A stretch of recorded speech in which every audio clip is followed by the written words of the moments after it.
Salmo 27, versículos 13 e 14. Pereceria sem dúvida se não cresce que veria a bondade do Senhor na terra dos viventes. Espera no Senhor, anima-te, e Ele fortalecerá o teu coração. Espera, pois, no Senhor. Amém. Minha Bíblia está me atrapalhando aqui. Amém. Até aqui a leitura da palavra de Deus. Deus, na sua palavra, condena como pecado diferentes tipos de comportamentos e ações. Como, por exemplo, a mentira, o adultério, o homicídio, a embriaguez, dentre vários outros. Destes comportamentos e ações que Deus condena como pecados, vamos considerar por um momento apenas a embriaguez. Do fato da embriaguez ser um pecado, muitos cristãos bem intencionados, mas mal informados, concluem que não existe um uso bom e correto do álcool, chegando a afirmar que a própria bebida alcoólica é, em si mesma, uma substância intrinsecamente má. O problema é que essa conclusão colide frontalmente com o que o próprio Deus afirma acerca do álcool na sua palavra. Acerca do vinho, né? A bebida alcoólica que a palavra de Deus cita é o vinho. O vinho, por exemplo, é apresentado na Escritura como um sinal da bênção, da prosperidade e da restauração que Deus provê para o seu povo. Por exemplo, eu vou ler para vocês aqui Deuteronômio 7, versículos 12 a 13. Portanto, se vocês derem ouvidos a esses juízos e os guardarem e cumprirem, o Senhor seu Deus guardará a aliança e a misericórdia prometida sob juramento a seus pais. Ele, Deus, os amará, os abençoará e fará com que vocês se multipliquem. Também abençoará os filhos de vocês, o fruto da terra, o cereal, o vinho, o azeite e as crias das vacas e das ovelhas, na terra que prometeu dar a vocês, conforme o juramento que fez aos seus pais. Então aqui nós vemos o vinho sendo apresentado pelo próprio Deus como um sinal da sua bênção sobre o seu povo, como um sinal da prosperidade que ele daria ao seu povo, caso o seu povo o obedecesse. Também nós temos Provérbios 3, versículos 9 a 10. Honre o Senhor com os seus bens e com as primícias de toda a sua renda, e os seus celeiros ficarão completamente cheios, e os seus lagares transbordarão de vinho. De novo aqui o vinho como um sinal da bênção da prosperidade de Deus. Agora o vinho como sinal da restauração de Deus, que Deus provê para o seu povo. Então o Senhor, isso aqui é Joel 2, versículos 18 e 19. Então o Senhor teve grande amor pela sua terra e se compadeceu do seu povo. O Senhor respondeu ao seu povo: eis que lhes envio o cereal, o vinho e o azeite, e vocês ficarão satisfeitos. Nunca mais farei de vocês motivo de zombaria entre as nações. Também Amós 9, versículos 13 a 15. Eis que vem dias, diz o Senhor, em que o que lavra virá logo após o que colhe, e o que pisa as uvas virá logo após o que lança semente. Os montes destilarão vinho, e todas as colinas se derreterão. Mudarei a sorte do meu povo de Israel, eles reedificarão as cidades destruídas e nelas habitarão. Plantarão vinhas e beberão o seu vinho. Farão pomares e comerão dos seus frutos. Eu os plantarei na sua terra, e dessa terra que lhes dei nunca mais serão arrancados, diz o Senhor seu Deus. Além de muitos outros versos que a gente poderia citar, nunca é demais lembrar que Jesus, no seu primeiro milagre, não transformou o vinho em água. No seu primeiro milagre, Jesus transformou a água em vinho. Diante desses versos que demonstram que o vinho, em si próprio, em vez de ser uma substância intrinsecamente má, é de fato sinal da bênção de Deus, da prosperidade, da restauração que Deus provê para o seu povo,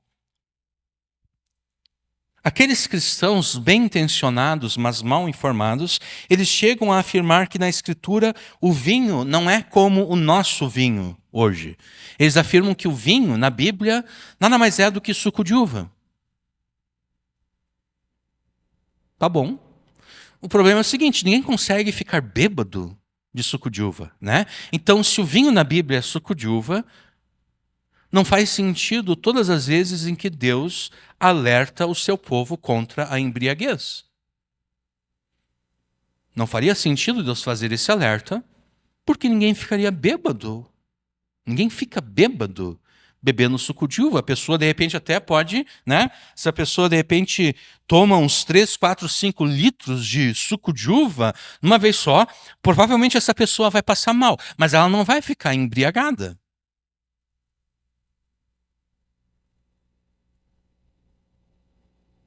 Então, essa ideia de que o vinho na Bíblia nada mais é do que suco de uva, o vinho na Bíblia não é alcoólico, não faz sentido à luz de todos os versos bíblicos em que Deus alerta o seu povo contra o pecado da embriaguez. Deveria estar claro, então, que mesmo condenando a embriaguez como pecado, Deus, na sua palavra, apresenta o vinho não como uma substância que é má intrinsecamente, mas de fato como algo neutro. Alguém pode fazer um uso bom do vinho, de acordo com as passagens que nós acabamos de ler, ou alguém pode fazer um uso mau do vinho. Da mesma forma, a gente pode pensar no sexo, né? A Igreja Católica ela tem um problema muito grande com o sexo. A Igreja Católica entende o sexo como um mal necessário. É por isso que é necessário, para o catolicismo romano, afirmar que a Virgem Maria permanece virgem até hoje.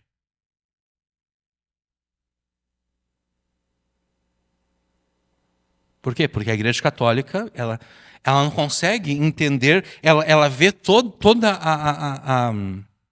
os alertas que a Bíblia faz contra o sexo pecaminoso.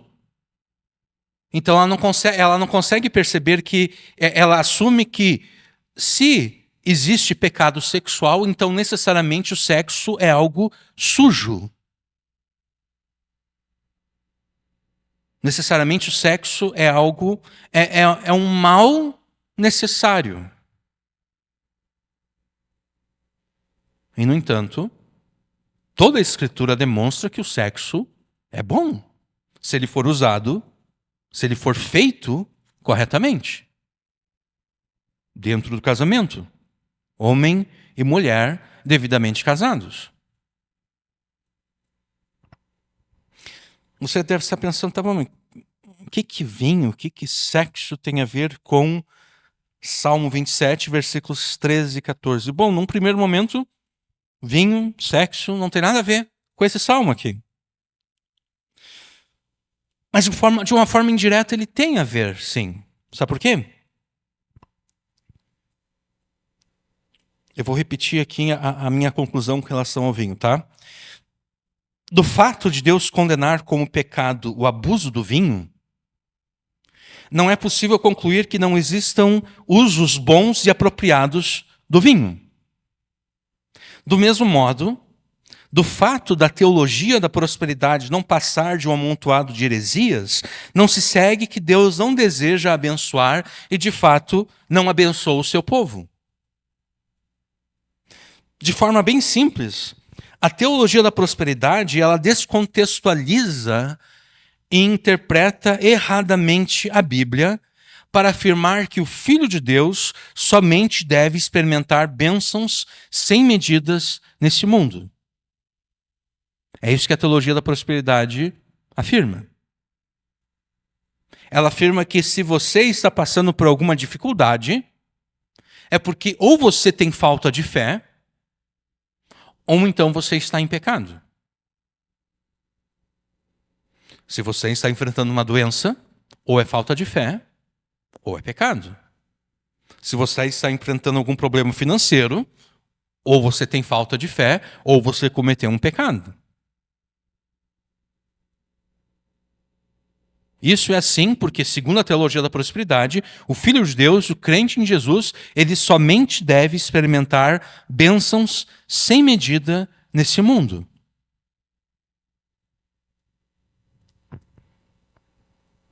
Como consequência, o sofrimento não deveria existir na vida do Filho de Deus. Como eu disse antes, ou é falta de fé ou é pecado. Isso, a teologia da prosperidade, ao descontextualizar a Bíblia e ao interpretar erradamente a Bíblia, é isso que a teologia da prosperidade afirma. Agora, uma leitura contextual da palavra de Deus vai concluir que o crente nem sempre experimenta bênçãos sem medida. Uma leitura correta da Escritura vai concluir que o crente, por vezes, experimenta muitos sofrimentos, os quais não são necessariamente consequência da falta de fé e do pecado. Jó, por exemplo. Jó enfrentou um sofrimento que poucos de nós enfrentam. Ele perdeu todos os seus bens, perdeu todos os seus filhos, perdeu a sua saúde. E, no entanto, não foi porque ele tinha falta de fé, não foi porque ele pecou. Porque se nós afirmamos que o problema de Jó era pecado, a gente está esquecendo da abertura do livro de Jó, né? Onde o próprio Deus afirma que Jó era um homem reto, temente a Deus e que se desviava do mal. Obviamente, Jó era um homem pecador, porque todos pecaram. Mas, mesmo sendo um homem pecador, ele era um homem pecador que se esforçava para obedecer a Deus.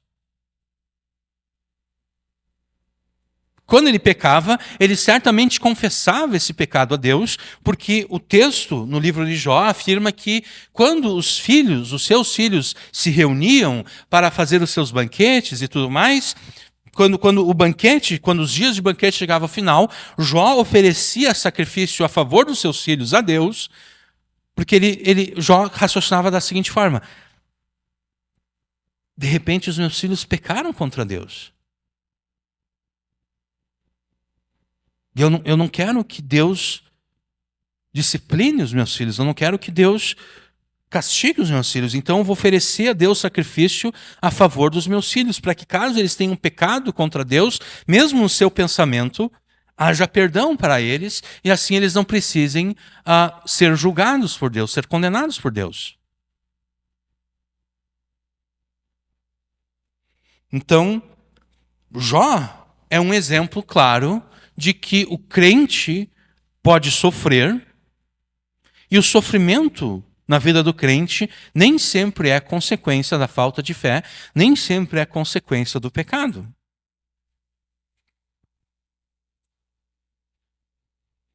Então, a teologia da prosperidade deve ser rejeitada pelo cristão por ser um amontoado de heresias.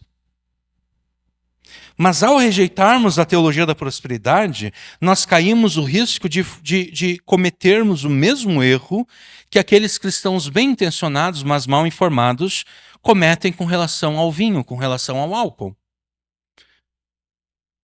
Porque eles rejeitam a embriaguez como um pecado condenado por Deus, isso está certo, mas ao fazer isso, eles deixam de reconhecer que o vinho, usado corretamente, é uma dádiva de Deus.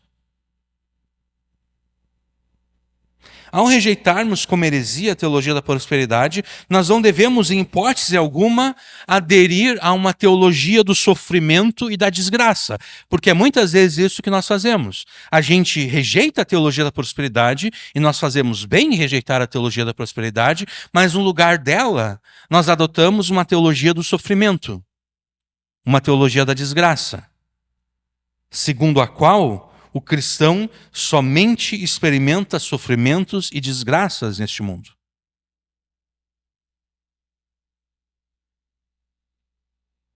A teologia da prosperidade está errada? Sim, ela está errada. Mas a teologia do sofrimento e da desgraça também está errada.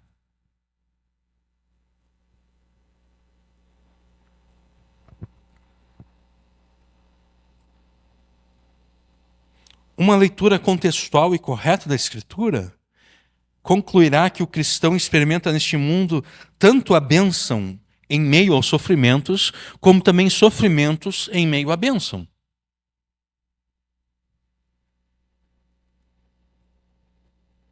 E é com esse entendimento que nós vamos ler, interpretar e aplicar o Salmo 27, para que você aprenda com Davi a ter uma fé que enfrenta e vence a realidade do sofrimento.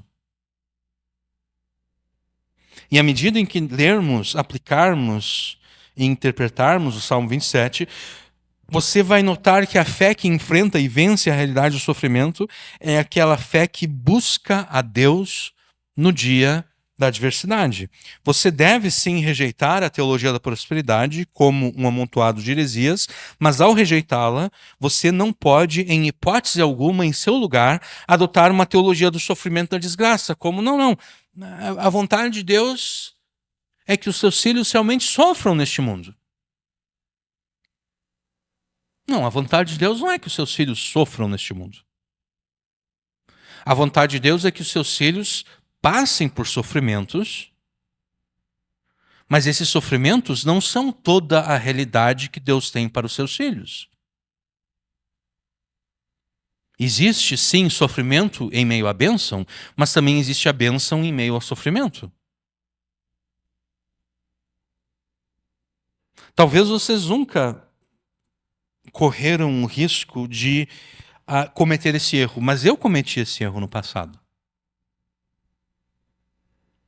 Ao rejeitar a teologia da prosperidade, de uma certa maneira, eu adotei a teologia do sofrimento e da desgraça.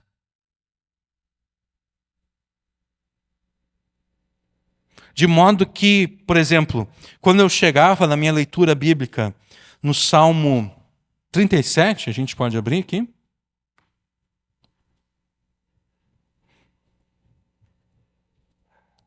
Quando eu chegava no Salmo 37, versículo 4, eu não gostava muito desse versículo. Deleita-te também no Senhor e te considerar os desejos do teu coração. Por que alguém pode pensar, mas que coisa maluca não gostar desse versículo? Esse versículo aqui está prometendo bênção.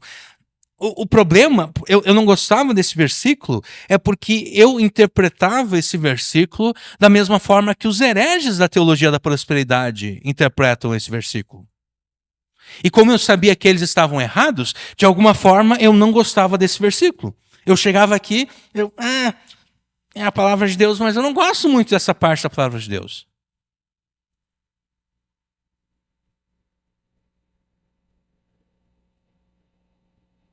E talvez você esteja pensando, como é possível alguém não gostar muito da palavra de Deus? Bom, eu posso mostrar, ou eu posso demonstrar, que você também não gosta de algumas partes da palavra de Deus. Sabe aqueles pecados que você comete? Proibidos pela palavra de Deus? As porções da Bíblia que proíbem o pecado que você comete são aquelas porções da Bíblia que você não gosta. Né? O crente que vive mentindo. O crente que vive mentindo é aquele crente que não gosta quando aquele texto que Jesus diz, eu sou a verdade, o caminho e a vida. Ele não gosta de Jesus como a verdade porque ele ama a mentira, ele vive mentindo.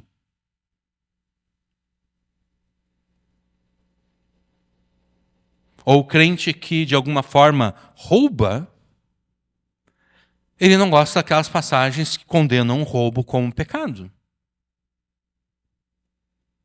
Então, todos nós, nas nossas imperfeições, temos passagens bíblicas que nós não gostamos.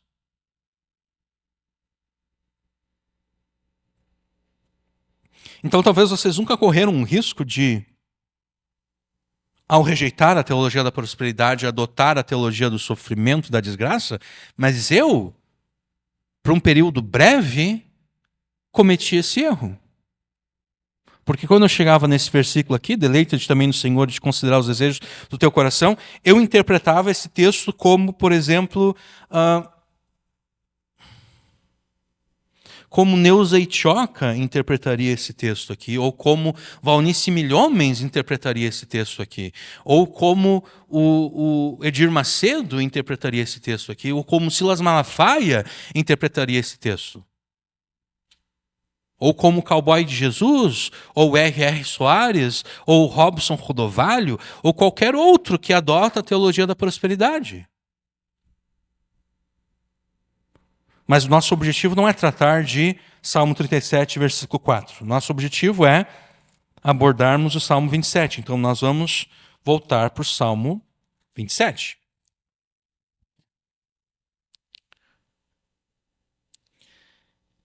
À medida em que nós lermos, interpretarmos e aplicarmos esse salmo, você notará que a fé que enfrenta e vence a realidade do sofrimento é aquela que busca a Deus no dia da adversidade. Você deve sim rejeitar a teologia da prosperidade, mas ao rejeitá-la, você não deve adotar em seu lugar uma teologia do sofrimento e da desgraça. Você deve, em meio ao sofrimento, em meio à desgraça, no dia da adversidade, você deve buscar a Deus.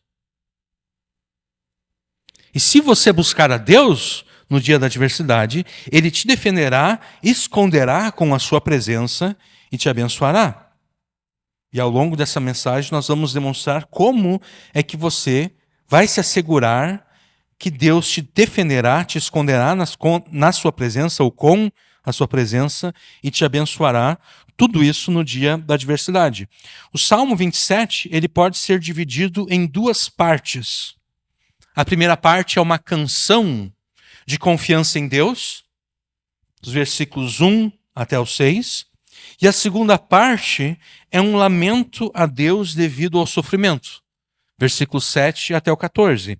E dessa divisão, nós podemos subdividir ainda o Salmo em 4 pontos, na verdade. O primeiro ponto, os versículos 1 até o 3, demonstra que Deus defende os seus filhos no dia da adversidade. Os versículos 4 a 6, Deus esconde com a sua presença os seus filhos no dia da adversidade. Nos versos 7 a 10, Deus ordena que os seus filhos o busquem no dia da adversidade. E versículos 11 até o 14, Deus abençoa os seus filhos no dia da adversidade. E obviamente nós vamos começar no versículo 1. No versículo 1, Davi afirma o seguinte: o Senhor é a minha luz e a minha salvação. A quem temerei? O Senhor é a força da minha vida. De quem me recearei? Davi confia tanto em Deus que Davi começa esse salmo dizendo que Deus, o Deus da aliança, Yahvé, o Senhor, é a sua luz, é a sua salvação, é a sua fortaleza, é a fortaleza da sua vida. Como consequência, de quem Davi poderia ter medo? Como Davi poderia temer alguém se Deus é a sua luz, a sua salvação e a fortaleza da sua vida? Ao afirmar que Deus é a sua luz, Davi quer dizer que Deus é a sua fonte de vida. Ao afirmar que Deus é a sua luz, Davi quer dizer que Deus é a sua fonte de vida, a sua fonte de vitalidade, o que inclui ânimo, vigor, força. Essa descrição de Deus como a luz do seu povo nos lembra do prólogo do Evangelho de João. O prólogo do Evangelho de João são os primeiros 18 versículos do capítulo 1. E nesse prólogo, o apóstolo João, ao falar de Jesus, antes da sua encarnação, afirma o seguinte: no princípio era o Verbo, e o Verbo estava com Deus, e o Verbo era Deus. Ele estava no princípio com Deus, todas as coisas foram feitas por ele, e sem ele nada do que foi feito se fez. A vida estava nele, e a vida era a luz dos homens. Luz e vida esses dois conceitos estão interligados. Vida é luz e luz é vida. A vida estava nele e a vida era a luz dos homens. A luz divina revelada em Jesus traz consigo a vida. Não apenas essa vida natural, mas especialmente a vida espiritual do próprio Deus, que é aquela vida abundante da qual Jesus fala no mesmo Evangelho de João. Ao afirmar que Deus é a sua luz, Davi quer dizer que Deus é a sua fonte de vida e vitalidade. Não apenas num sentido natural, mas também num sentido espiritual. E assim como João, no prólogo do seu Evangelho, relaciona a luz e a vida presentes em Jesus com a salvação, assim também Davi faz aqui no Salmo 27, adicionando que Deus é a sua salvação. Davi confessa então que Deus é aquele que o salva em todos os sentidos e de todas as maneiras. Deus é o Salvador de Davi, em todos os sentidos e de todas as maneiras. Seja com relação ao perdão dos seus pecados, seja com respeito ao sofrimento enfrentado nesse mundo. Isso é algo que eu já reforcei em pregações passadas. Ou Deus é o salvador do seu povo em todos os sentidos, ou então ele não é salvador de forma alguma. Ou Jesus é o teu salvador em todos os sentidos e de todas as maneiras, ou então ele não é salvador de forma alguma. Não faz sentido você buscar salvação em Jesus com relação ao perdão dos pecados, e então buscar salvação em qualquer outro com respeito ao casamento, com respeito à família, com respeito à criação de filhos. Não faz sentido. Ou Jesus te salva de tudo e em todas as maneiras, ou então ele não te salva de forma alguma.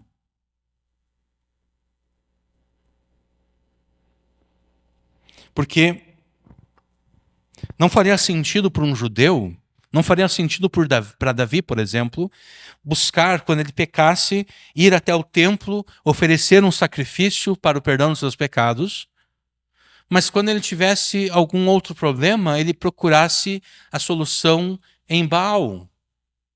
Né? Não faria sentido isso.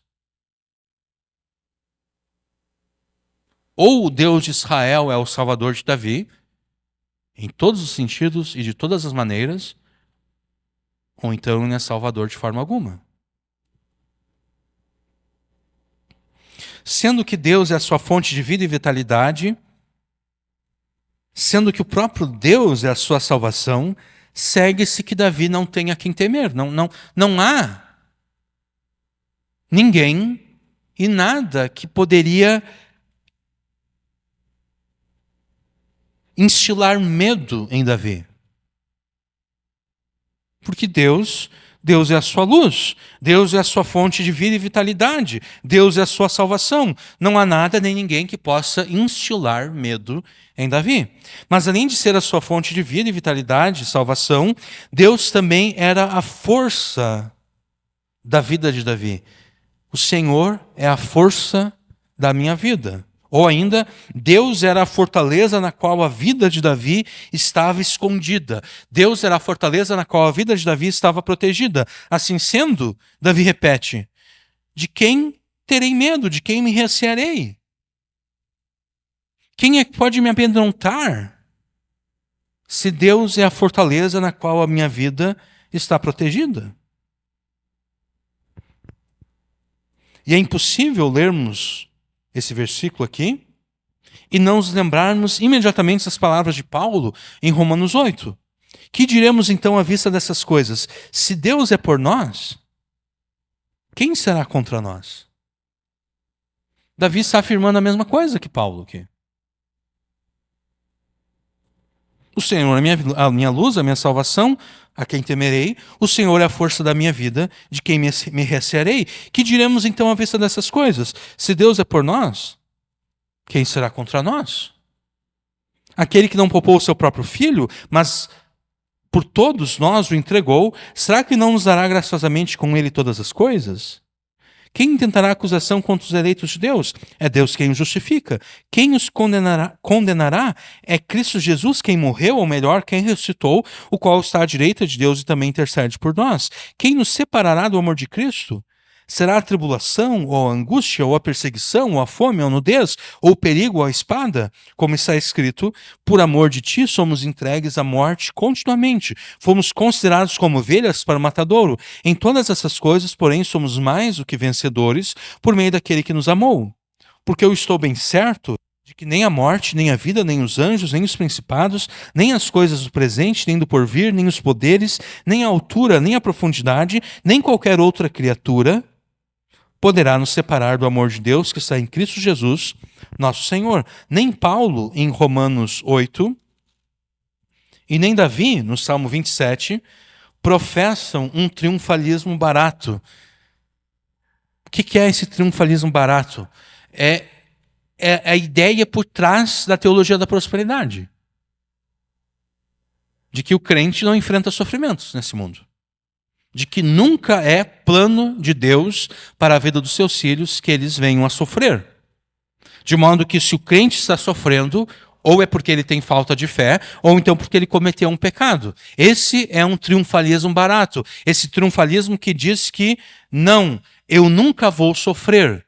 Nunca vai acontecer nada de ruim na minha vida, nunca vai acontecer desgraça alguma na minha família, porque eu sou fiel a Deus. Eu sou filho do rei. E Deus só quer o bem para os seus filhos. E certamente, ao só querer o bem para os seus filhos, Deus certamente não vai permitir o mal. Deus certamente não vai permitir o sofrimento. Deus certamente não vai permitir a doença.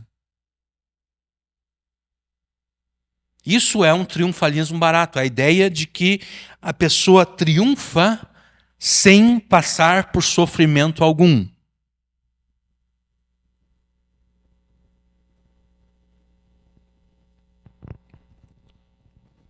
Nós sabemos que nem Davi nem Paulo defendem esse triunfalismo barato, porque tanto um como o outro confessam a existência do sofrimento.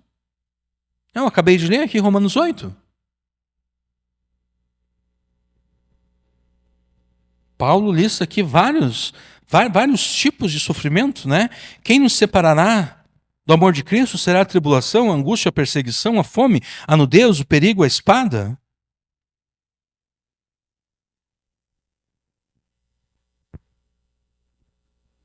Nem Paulo, em Romanos 8, e nem Davi, no Salmo 27, defendem esse triunfalismo barato, porque tanto um como o outro confessam a existência e a realidade do sofrimento e até mesmo da tragédia.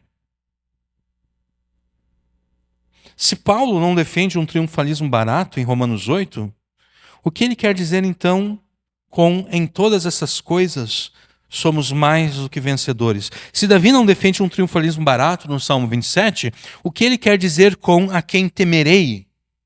Logo após afirmar que Deus era a sua vida, vitalidade, salvação e fortaleza. Paulo e Davi querem dizer com isso que Deus não permitirá que nem Satanás, nem os nossos inimigos humanos consigam atingir os seus propósitos com o sofrimento e a dor que suscitam em nós, ou que suscitam contra nós. Quando o diabo planeja o mal contra nós, ele pode usar tanto os seus fantoches humanos, aquele teu colega de trabalho chato e incrédulo, o teu chefe chato e incrédulo, o teu vizinho chato e incrédulo, o teu parente chato e incrédulo, como ele também pode usar circunstâncias que fogem da esfera da atuação humana. Mas seja qual for o modo como Satanás age contra nós, quando ele planeja o mal contra nós, o seu objetivo é nos levar a rejeitar a Deus, para que ao rejeitar a Deus, sejamos destruídos. E aqui a gente pode voltar à história de Jó. Esse era o objetivo do diabo, né? O objetivo do diabo era levar Jó a rejeitar a Deus. Era levar Jó a blasfemar na face de Deus, contra o próprio Deus.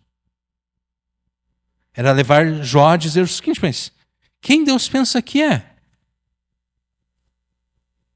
Quem Deus pensa que é para permitir que uma coisa dessas aconteça na minha vida? Eu não vou servir a um Deus assim. Eu sou fiel a Deus e Deus permite tudo isso. Deus permite a perda dos meus bens, Deus permite a perda dos meus filhos, agora Deus permite essa doença terrível. Eu não vou mais servir a Deus, eu vou desistir de Deus, vou desistir da fé. Antes eu não pecava, pois agora eu vou pecar mesmo contra Deus, eu não estou nem aí. Esse era o objetivo do diabo.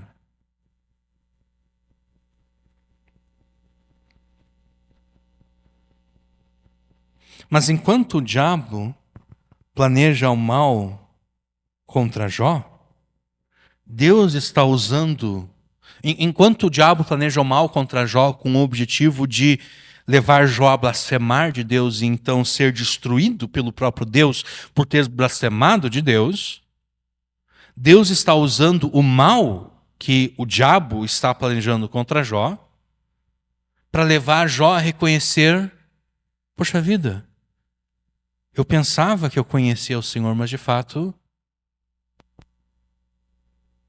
eu não conhecia o bastante do Senhor.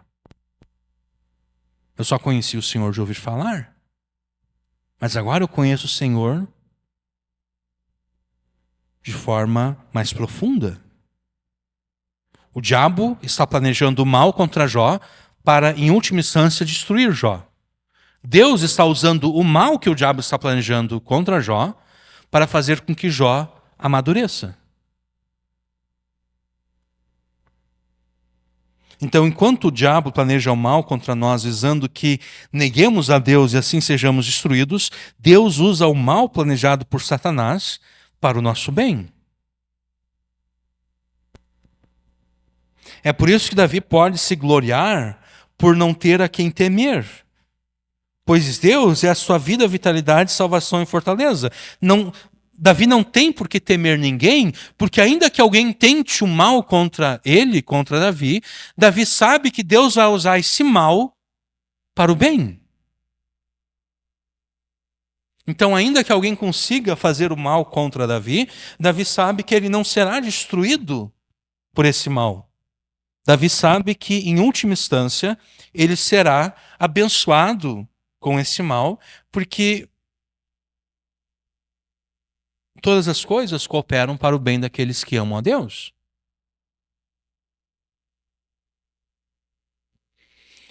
Tendo Deus ao seu lado, como um verdadeiro aliado, a quem Davi poderia temer? E do mesmo modo, Paulo, após estar num conjunto substancial de sofrimentos e dores que podem se abater sobre os filhos de Deus, Paulo conclui o seguinte: em todas essas coisas, porém, somos mais do que vencedores. Não no sentido de que a gente ficou isento do sofrimento, não.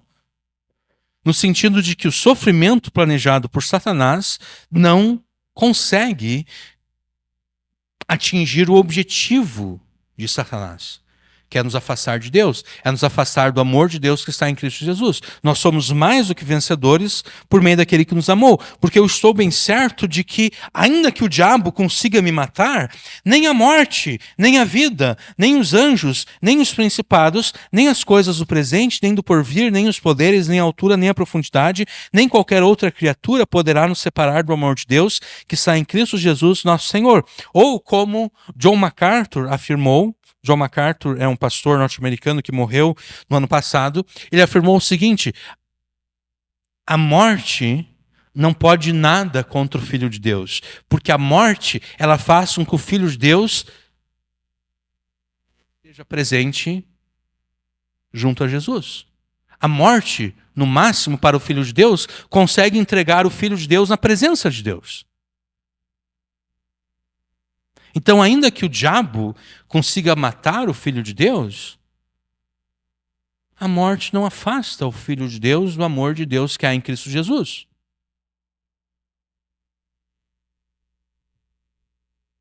Nem Davi, nem Paulo tem o que temer, pois eles sabem que qualquer sofrimento e dor que vier sobre eles, nada disso poderá cumprir o propósito satânico de destruí-los. E Davi completa esse pensamento nos versículos 2 e 3. Quando os malvados, meus adversários e meus inimigos, se chegaram contra mim para comerem as minhas carnes, eles tropeçaram e caíram. Ainda que um exército me cercasse, o meu coração não temeria. Ainda que a guerra se levantasse contra mim, nisto eu confiaria. Em que ele confiaria? Ele confiaria no fato de que o Senhor é a sua luz, a sua vida, a sua vitalidade, a sua salvação, a fortaleza na qual a sua vida está escondida. Então Davi completa o pensamento do versículo 1 nos versos 2 e 3. Relembrando no verso 2 como Deus o defendeu no passado, né? O verso 2 é uma lembrança daquilo que aconteceu no passado. Quando os malvados, meus adversários, meus inimigos, se chegaram contra mim para comerem as minhas carnes, Deus, que é a minha luz, a minha vida, a minha vitalidade, a minha salvação, a minha fortaleza, Deus fez com que eles tropeçassem e caíssem. Então, no versículo 3, ele demonstra a certeza de que, assim como no passado, Deus continuará a defendê-lo. Ainda que agora um exército me cercasse, o meu coração não temeria. Ainda que a guerra se levantasse contra mim, nisto eu confiaria. Eu confiaria que Deus continua sendo a minha luz, a minha vida, vitalidade, salvação e fortaleza. Você deve ter essa mesma certeza e confiança em Deus de que não importa a circunstância que tenha se abatido sobre a tua vida, Deus te defenderá no dia da adversidade. Se você crê em Jesus, Ele é a tua luz. Ele é a tua fonte de vida e vitalidade. Ele é a tua salvação e fortaleza.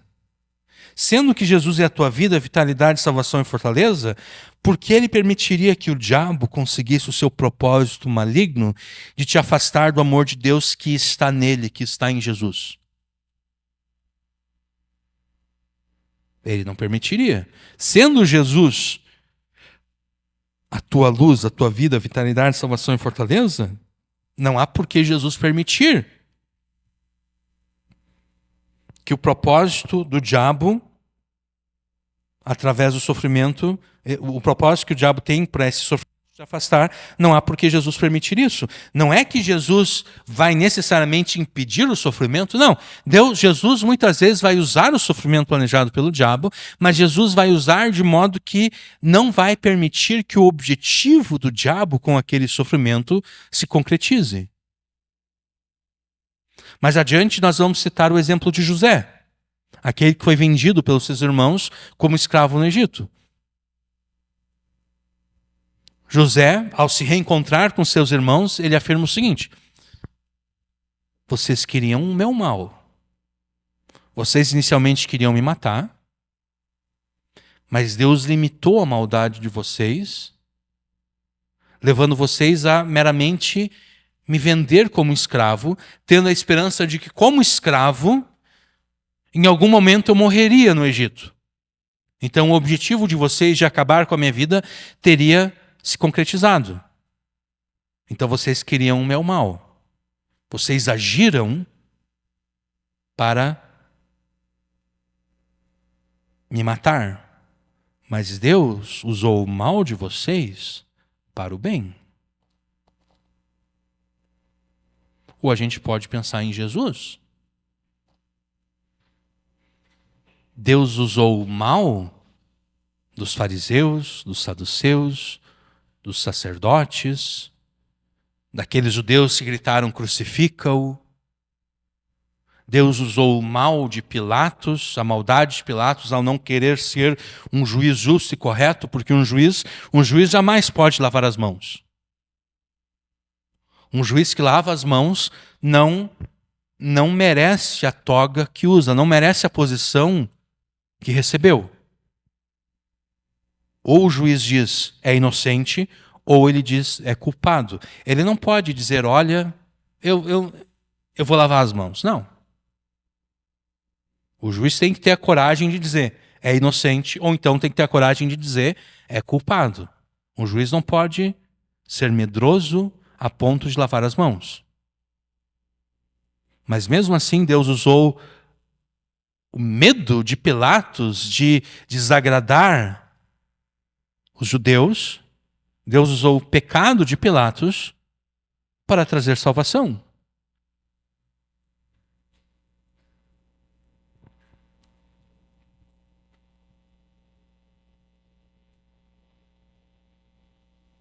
Jesus vai permitir, sim, que você enfrente o dia da adversidade, mas Ele permite o sofrimento e a dor na tua vida não para te destruir, mas sim para te fortalecer.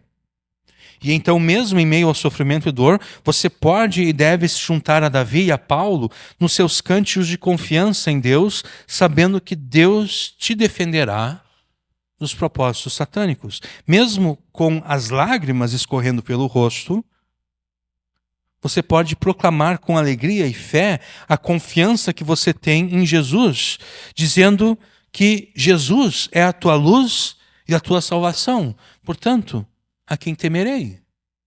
Jesus é a fortaleza da minha vida, então, de quem eu poderia ter medo?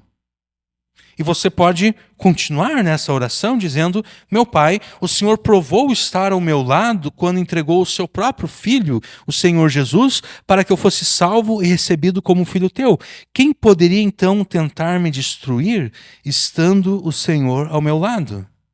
Eu sei que nenhuma tribulação, angústia, perseguição, fome ou até a própria morte podem me separar do teu amor que encontrei em Jesus. Em Cristo eu sou mais que vencedor, pois sei que não serei destruído por nenhum mal, tendo a certeza de que quando o propósito que o Senhor tem para mim com essa adversidade tiver sido alcançado, o Senhor me livrará dela, o Senhor me livrará dessa adversidade.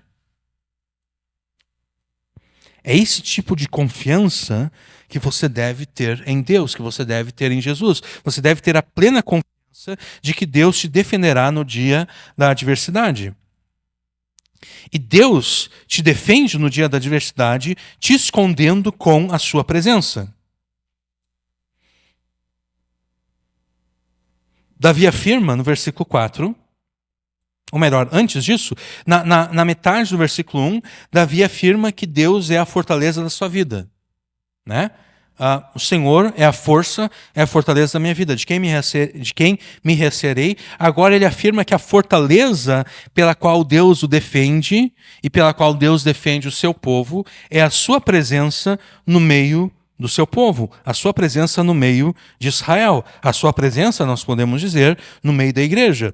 Davi afirma que ele pediu uma coisa a Deus, talvez o pedido mais importante que ele tenha a Deus, e o pedido é o seguinte: que eu possa morar na casa do Senhor todos os dias da minha vida. Uma coisa pedi ao Senhor e a buscarei, que possa morar na casa do Senhor todos os dias da minha vida, para contemplar a formosura do Senhor e inquirir no seu templo. Talvez você esteja pensando que essa frase, morar na casa do Senhor todos os dias da minha vida, talvez você esteja pensando que por essa frase, Davi estivesse se referindo a estar com Deus no céu por toda a eternidade. Mas não é isso. É só eu ou está quente? Alguém mais está com calor? Porque eu estou meio que suando aqui. Vou ligar de novo aqui. Eu pensei que ia ficar frio demais, mas eu estou suando. Tá. Quando Davi afirma que ele pediu a Deus para receber de Deus o privilégio de morar na casa do Senhor todos os dias da sua vida, Davi, com isso, ele está se referindo a morar na casa de Deus durante a sua vida terrena, deste lado da morte e não na eternidade. A casa do Senhor a que Davi se refere aqui é o tabernáculo de Deus que foi construído por Moisés e que futuramente seria substituído pelo templo em Jerusalém construído por Salomão, filho de Davi. Tanto Paulo quanto o escritor de Hebreus nos informam que a primeira vinda de Jesus pôs um fim ao culto simbólico estabelecido no templo, estabelecido no tabernáculo.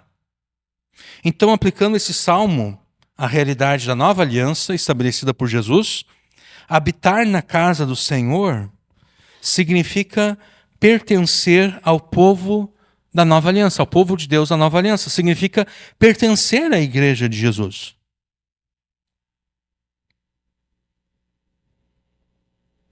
Mas você deve ter percebido que eu deixei de lado aqui uma parte importantíssima. Davi não apenas pede ao Senhor que ele possa morar na casa do Senhor todos os dias da sua vida. Davi ativamente está buscando isso. Uma coisa pedir ao Senhor, e Davi conclui, mas eu não vou me limitar a apenas pedir a Deus. Eu vou pedir isso a Deus e eu vou buscar isso. Eu vou me esforçar por isso. Que possa morar na casa do Senhor todos os dias da minha vida. Davi buscava, por todos os meios disponíveis a ele, habitar na casa do Senhor todos os dias da sua vida. Em pregações passadas, nós afirmamos que a verdadeira fé jamais é uma fé passiva. A fé que verdadeiramente crê é uma fé que, tendo crido, age. Tiago afirma isso, né? Tiago afirma que de nada adianta meramente crer que Deus exista, porque os demônios creem, melhor do que nós, inclusive. Porque muitas vezes nós cremos que Deus existe, mas por vezes nós somos atacados por dúvidas, né? O diabo nunca é atacado por dúvida alguma.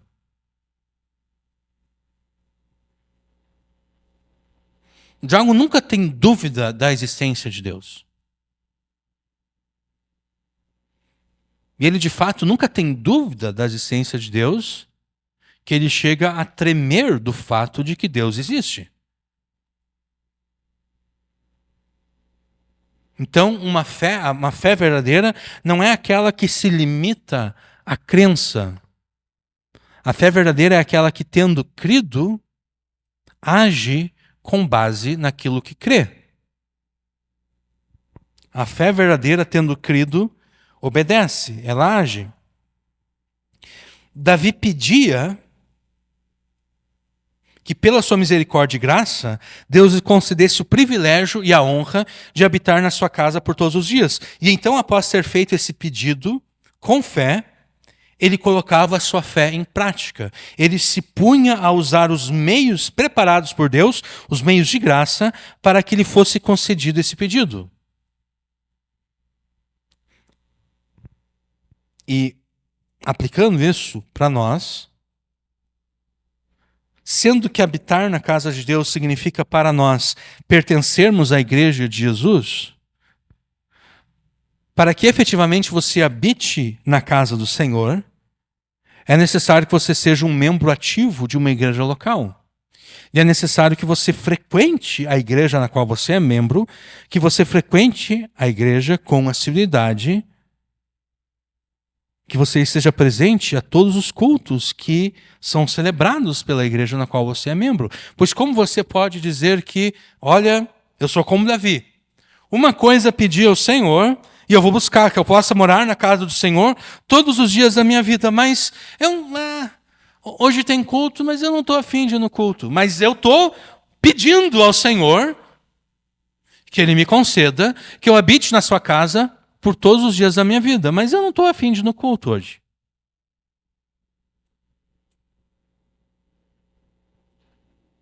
Deus vai estar lá no céu ouvindo a tua oração, se é que você de fato está orando, que possa habitar na sua casa por todos os dias. Deus vai estar lá no céu ouvindo a oração e mas ele está pedindo que quer habitar na minha casa todos os dias da sua vida, mas ele não quer ir à minha casa.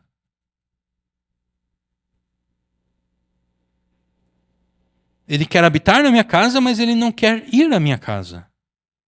Meio estranho isso. Meio contraditório isso.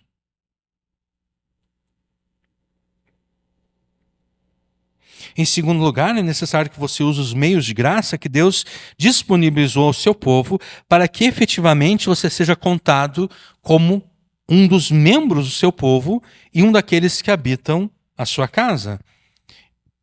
E os dois meios de graça por excelência são a oração a Deus e o estudo da palavra de Deus, a leitura da palavra de Deus, estudo da palavra de Deus, o que também inclui o que você está fazendo aqui, assentar-se ou estar de pé para ouvir a pregação da palavra de Deus.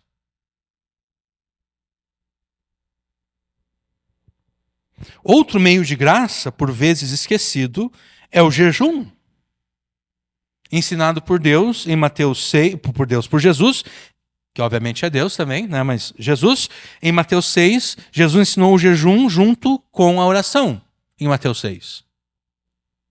Mas por que Davi quer habitar na casa do Senhor? Ele responde isso na parte final do versículo 4. Para contemplar a formosura do Senhor e inquirir no seu templo. Davi quer habitar na casa de Deus, na casa do Senhor, para contemplar a beleza do Senhor e meditar no seu templo. Davi deseja contemplar a beleza de Deus. Davi deseja ver a Deus.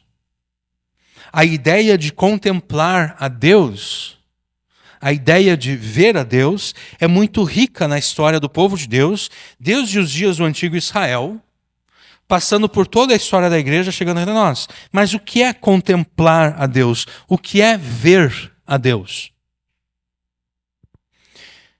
Para o misticismo católico romano da Idade Média, contemplar a Deus era sinônimo de ter uma experiência mística e imediata. Quando eu falo de experiência imediata, eu estou falando de uma experiência sem mediação alguma. O misticismo católico romano na Idade Média queria experimentar a Deus, queria ver a Deus sem mediação alguma. O misticismo católico romano da Idade Média deseja ver a Deus, por assim dizer, na nudez da sua glória. Quer ver Deus nu, em toda a sua glória. Não quer ver a glória de Deus coberta pela carne de Jesus. Não. O misticismo católico romano da Idade Média quer ver Deus nu, em toda a sua glória, sem a mediação alguma provida por Jesus Cristo, o Filho de Deus. Por mais incrível que pareça, o misticismo católico romano da Idade Média foi, de alguma maneira, ressuscitado por igrejas e ministros ligados à chamada terceira onda do Espírito Santo. A primeira onda do Espírito Santo sendo o avivamento na Rua Azusa, o reinício do movimento pentecostal, o segundo movimento do Espírito, segunda onda do Espírito sendo aquilo que surgiu nas décadas de 60 e 70, igrejas tradicionais se tornando pentecostais, onde surgiu o neopentecostalismo, e então a terceira onda sendo igrejas que surgiram na década de 80.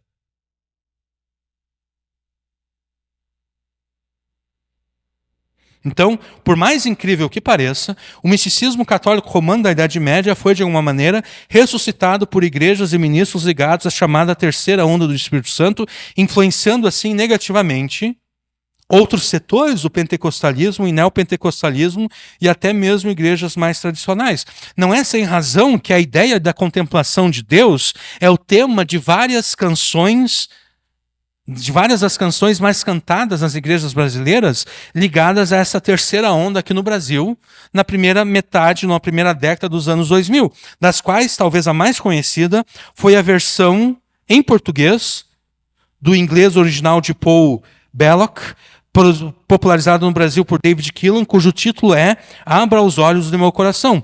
Abra os olhos do meu coração, abra os olhos do meu coração, quero te ver, Senhor, exaltado e bem alto, brilhando a luz da tua glória, derrame seu amor e poder, pois tu és santo, santo, santo. Santo, santo, santo, quero te ver, quero te tocar, quero te abraçar, quero te ver. Isso aqui é o misticismo católico romano da Idade Média ressuscitado.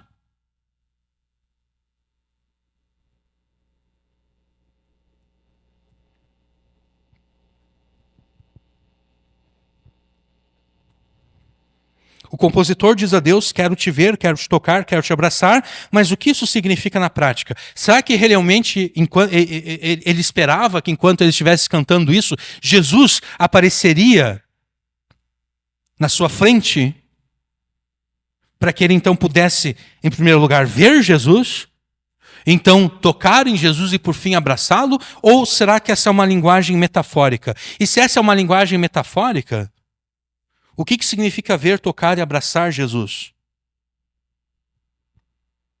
Como metáforas.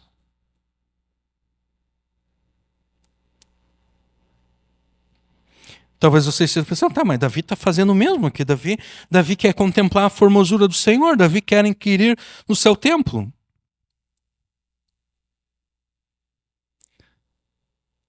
Davi não está meramente dizendo que quer contemplar o Senhor. Davi está dizendo que ele quer contemplar a beleza do Senhor. E essa palavra aqui, beleza, no original hebraico, aponta para as características intrínsecas de um ser ou de um objeto que são prazerosas àquele que estuda esse ser ou objeto. O objetivo de Davi não era contemplar a Deus com os seus olhos, porque Davi, como um bom rei que ele era,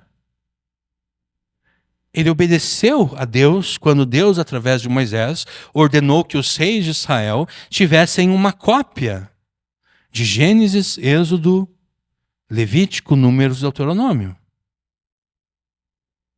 Para que os reis de Israel lessem a lei de Deus todos os dias, para que eles soubessem fazer aquilo que era correto, aquilo que agradava a Deus. E enquanto Davi está lendo esses 5 livros, o Pentateuco, os 5 livros escritos por Moisés, Davi chega em Êxodo, onde o próprio Deus afirma a Moisés: Moisés, homem nenhum pode me ver.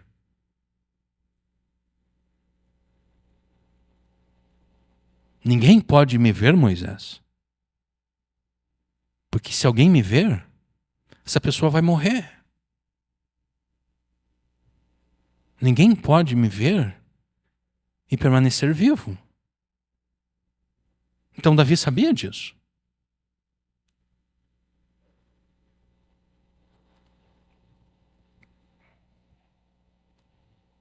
O objetivo de Davi não era contemplar a Deus com os seus olhos, pois Deus já havia dito a Moisés que nenhum homem poderia vê-lo, vou usar essa expressão aqui, na nudez da sua glória, e permanecer vivo. Moisés vê, sim, a Deus, mas a linguagem ali é bastante metafórica. Deus diz que ele apenas permitiu que Moisés o visse pelas costas. Como quem diz: Moisés, eu não vou permitir que tu me veja como eu sou, de frente. Porque se eu fizer isso, tu vai morrer, Moisés. Tu vai morrer. Tu vai me ver apenas pelas minhas costas. E obviamente Deus, sendo um espírito, Deus não tem costas, né? Essa é uma linguagem metafórica, ou seja, Deus não mostrou toda a sua glória a Moisés, porque se ele mostrasse toda a sua glória a Moisés, Moisés morreria. Deus limitou a sua glória para que Moisés apenas tivesse um pequeno vislumbre da glória de Deus.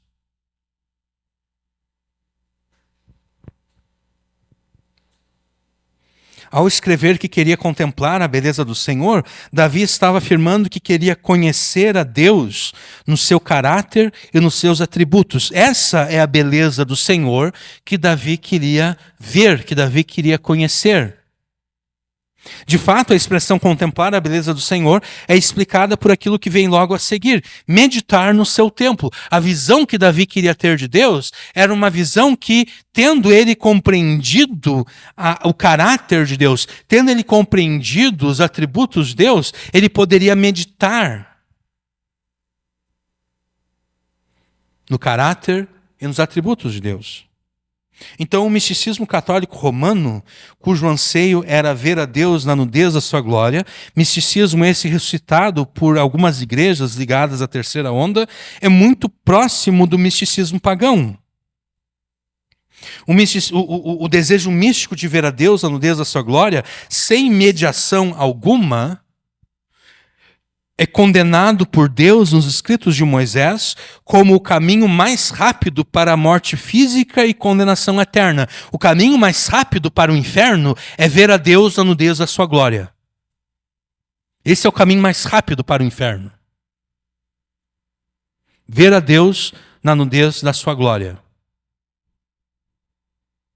É por isso que Martinho Lutero, reformador alemão, ele cria a distinção entre a teologia da glória e a teologia da cruz. Ele afirma que os místicos católicos, eles tinham uma teologia da glória. Eles queriam ver a Deus na nudez da sua glória. Agora, o verdadeiro crente, ele tem uma teologia da cruz. Ele quer ver Deus na cruz. É ali que ele conhece Deus. O crente verdadeiro conhece Deus na carne de Jesus pregada na cruz.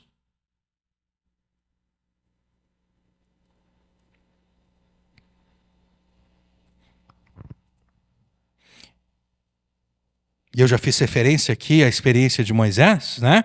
Vamos ver o que Paulo tem a dizer acerca da experiência de Moisés, que viu a bondade de Deus com seus olhos, o que levou o seu rosto a brilhar. A interpretação de Paulo acerca desse incidente, dessa experiência, é encontrada em 2 Coríntios 3, versículos 7 a 18, que eu vou ler para vocês aqui. E se o ministério da morte, que é a aliança do Sinai, gravado com letras em pedras, né, Deus escrevendo a sua lei em pedras, se revestiu de glória, a ponto de os filhos de Israel não poderem fixar os olhos na face de Moisés, por causa da glória do seu rosto, ainda que fosse uma glória que estava desaparecendo, como não será de maior glória o ministério do Espírito?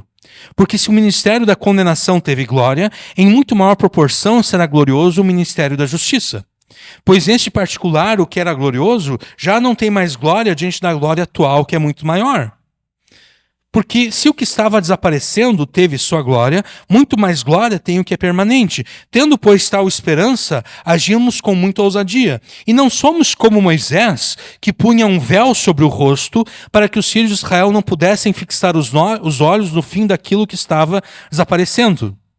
Mas a mente deles se endureceu, pois até o dia de hoje o mesmo véu, aquele véu que Moisés colocou sobre o seu rosto, até o dia de hoje, nos dias de Paulo, o mesmo véu permanece sobre a leitura da antiga aliança. E esse mesmo véu continua hoje. Né? Quando em alguma...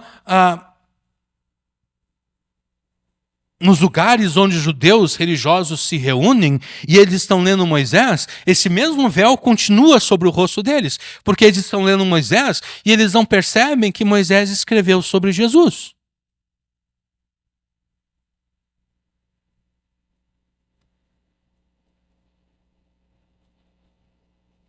Não somos como Moisés, que punha um véu sobre o rosto, para que os filhos de Israel não pudessem fixar os olhos no fim daquilo que estava desaparecendo. Mas a mente deles se endureceu, pois até o dia de hoje o mesmo véu permanece sobre a leitura da antiga aliança, ele não foi tirado, pois só em Cristo ele é removido. Mas até hoje, quando Moisés é lido, o véu está posto sobre o coração deles. Quando, porém, alguém se converte ao Senhor, o véu é tirado. Ora, este Senhor é o Espírito. E onde está o Espírito do Senhor, aí a liberdade. E todos nós, com o rosto descoberto, contemplando a glória do Senhor, somos transformados de glória em glória, na sua própria imagem, como pelo Senhor, que é o Espírito. Segundo Paulo, aquela manifestação de Deus que fez com que o rosto de Moisés brilhasse, é menor, a experiência que Moisés teve de ter o seu rosto brilhando, é menor e menos gloriosa do que a manifestação do Espírito Santo quando ele traz libertação e conversão aos pecadores à medida em que o Evangelho de Jesus e a palavra de Deus são pregados com poder e autoridade. Quando você se converteu a Jesus mediante a pregação do Evangelho, mediante a pregação da palavra de Deus, a glória que se manifestou na tua salvação foi maior do que a glória que Moisés teve no seu rosto. É isso que Paulo está afirmando.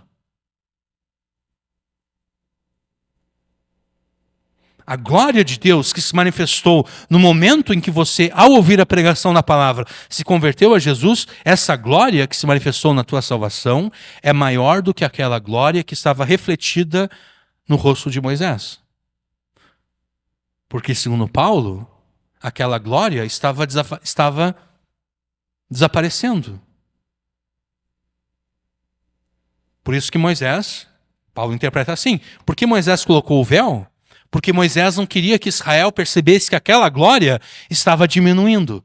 A cada dia que passava, aquela glória estava diminuindo. E Moisés não queria que Israel observasse aquela glória diminuindo.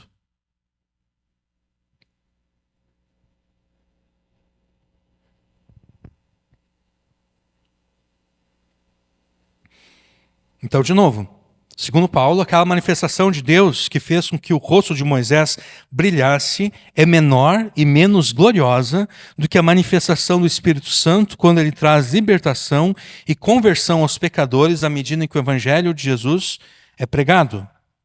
Isso é assim, pois quando nós comparamos a glória da antiga aliança com a glória da nova aliança, a glória de Deus manifestada no rosto de Moisés foi aos poucos desvanecendo, mas a glória transformadora do Espírito Santo, manifestada na pregação da palavra de Deus com poder e autoridade, essa glória aumenta cada vez mais, nos transformando segundo a imagem do próprio Jesus.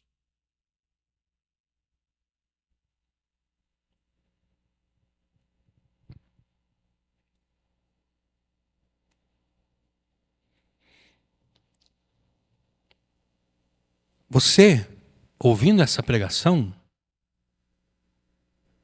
você está contemplando a beleza do Senhor.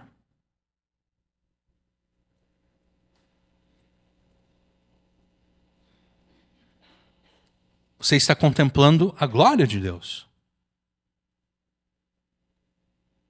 manifestada em Jesus. A glória de Deus que foi escondida pela carne de Jesus pregada na cruz.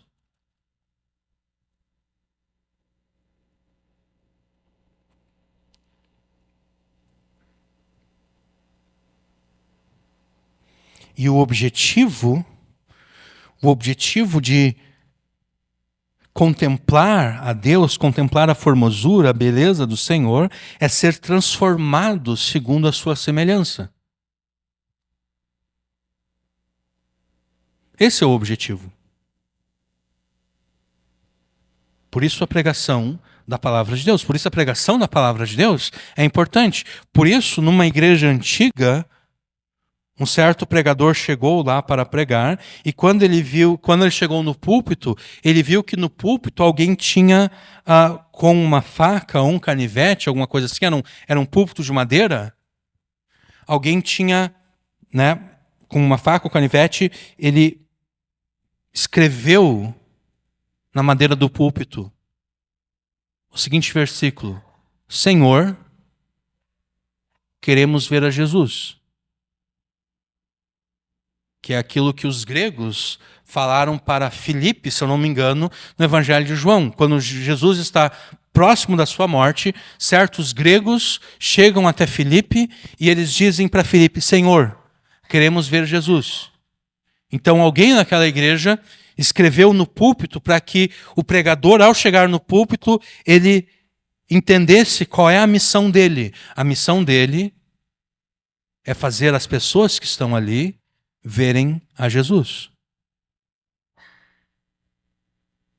O objetivo, o propósito do pregador é levar a sua audiência a contemplar a formosura do Senhor, de modo que eles possam, que as pessoas que estão presentes, ao ouvir a pregação da palavra de Deus e então contemplar a formosura do Senhor, possam nos seus pensamentos inquirir, possam refletir sobre quem é Deus e o que Deus faz.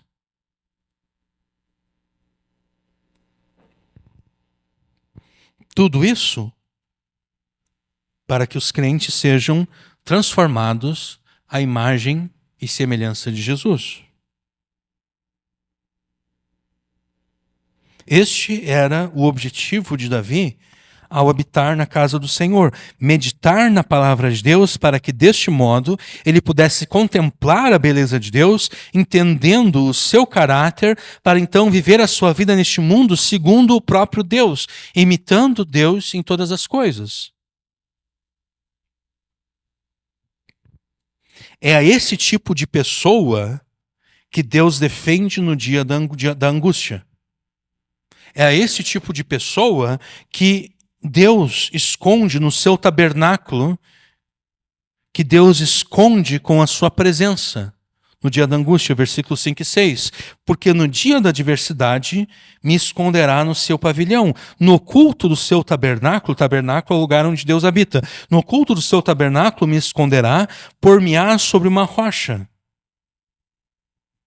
Quer dizer, o lugar onde Deus habita, é lá que Deus vai esconder os seus no dia da adversidade. Deus vai esconder os seus no dia da adversidade com a sua presença. Deus vai envolvê-los com a sua presença, de modo que a sua presença os esconda no dia da adversidade.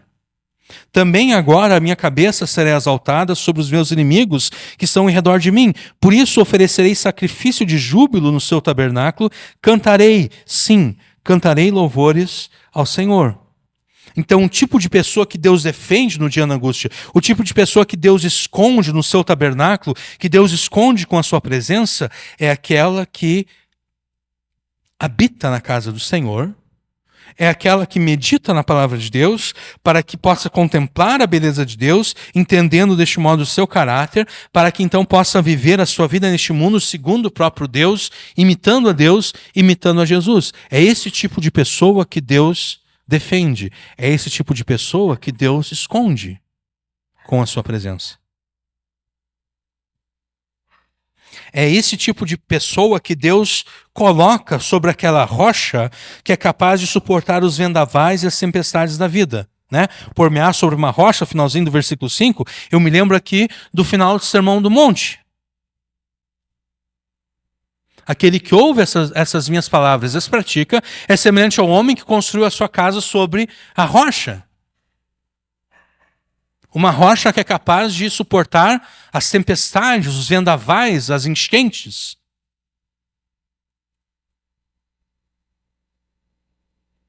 É esse tipo de pessoa que Deus, no versículo 6, exalta sobre os seus inimigos. O tipo de pessoa da qual ele receberá louvor no dia em que a sua salvação se manifestar.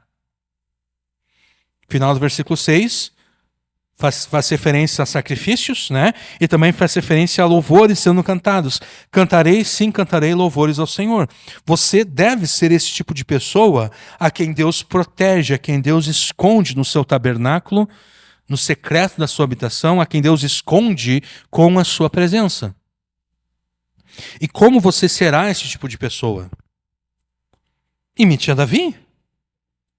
Uma coisa pedi ao Senhor e a buscarei: que possa morar na casa do Senhor todos os dias da minha vida, para contemplar a formosura do Senhor e inquirir no seu templo. Quantos crentes será que fazem essa oração a Deus?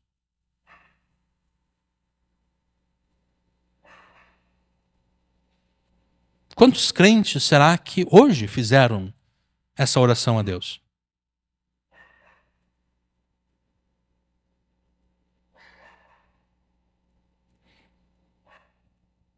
Peça a Deus diariamente que, pela sua misericórdia e graça, Ele te dê o privilégio e a honra de habitar na sua casa por todos os dias da tua vida, para que você possa contemplar a beleza do Senhor, meditar no seu templo. E então, tendo feito essa oração, busque isso. Não apenas ore a Deus. Imite a Davi. Davi orava e depois de orar, Davi buscava isso. Então, ore e busque. Tendo feito esse pedido, a partir dos meios de graça que Deus te concedeu, se esforce para efetivamente habitar na casa do Senhor por todos os dias. Use Use o teu melhor horário para orar a Deus e estudar a sua palavra, tendo o expresso objetivo de conhecer melhor a Deus, a Jesus, ao Espírito Santo, para que você possa imitar ao teu Pai como filho amado e ser santo como ele é santo, através da imitação de Jesus no poder do Espírito. E em hipótese alguma despreze a comunhão com Deus e os irmãos que ocorre sempre que nos reunimos para cultuar a Deus. De novo, seja um membro ativo da igreja, se esforçando sempre para estar presente. Tá frio agora? Vamos ver. Eu tô vendo que eu vou ficar com calor, mas aí tá quase no final, não importa. Seja um membro ativo da igreja, se esforçando sempre para estar presente em todos os cultos e ouvir a pregação da palavra, porque talvez você não tenha consciência disso, mas agora mesmo você está experimentando uma manifestação mais gloriosa do Espírito Santo do que aquela experimentada por Moisés no Monte Sinai. É o que Paulo afirmou em 2 Coríntios 3. Agora mesmo, você está experimentando uma manifestação mais gloriosa do Espírito Santo do que aquela experimentada por Moisés.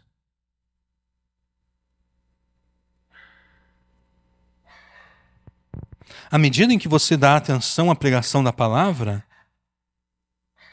você é levado a contemplar nas páginas da Escritura a beleza da glória de Jesus em medidas cada vez mais profundas. E à medida em que você contempla a beleza da glória de Jesus e aplicando todas essas coisas à tua vida e às suas circunstâncias, você é feito mais semelhante ao próprio Jesus. Então, não faça como Moisés, que cobria o seu rosto com um véu, para que Israel não visse a diminuição da glória de Deus na sua face. Pelo contrário, descubra o teu rosto para que todos vejam o quanto o Espírito Santo já trabalhou na tua vida, te tornando cada vez mais semelhante a Jesus. Vivendo dessa forma, você não ficará isento dos sofrimentos e dores dessa vida. Não, você não ficará isento. Mas você terá a garantia e a certeza de que Deus não permitirá que você sofra além da medida que te beneficiará no processo de santificação e amadurecimento espiritual. Dos intentos satânicos de te destruir, você estará a salvo. Porque mesmo o diabo intentando o mal, com o objetivo de te destruir, Deus vai usar esse mal não para te destruir, mas para te edificar. Assim como ele fez com José. Assim como ele fez com Jó. Assim como ele fez com tantos outros na Escritura, assim como ele fez com tantos outros ao longo da história.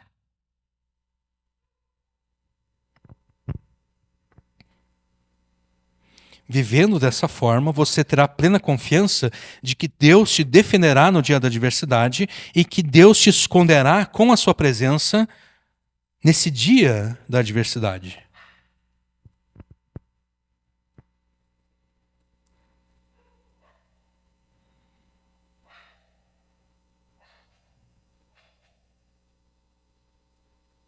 Eu acho que eu vou encerrar aqui,